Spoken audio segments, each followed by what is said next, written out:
तर धाराशिवच्या कळंब शहरात मुसळधार पाऊस सुरू आहे। व्यापारी संकुलात पुन्हा पाणी शिरलंय।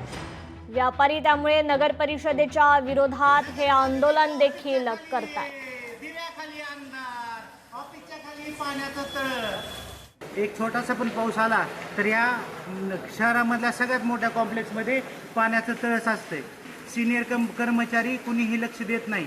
आम्ही वारंवार कॉलच्या माध्यमातून असेल, लेखी जाऊन निवेदन असेल, त्याच्या माध्यमातून जवळपास 300 ते 400 व्यापारी इथं काम करत आहे। आज त्यांचं आर्थिक नुकसान झालेलं आहे। मोठमोठ्या लोकांचे पाण्यामध्ये गेलेले आहेत, तरी पण नगरपालिका याच्याबद्दल सिरियस नाही।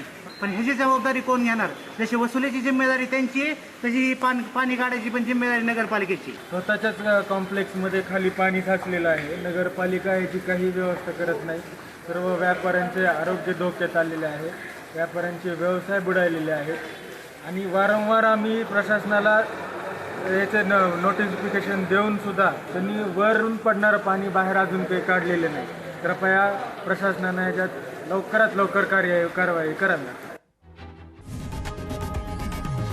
लोकशाही मराठी ऐका, पहा, जागरूक रहा।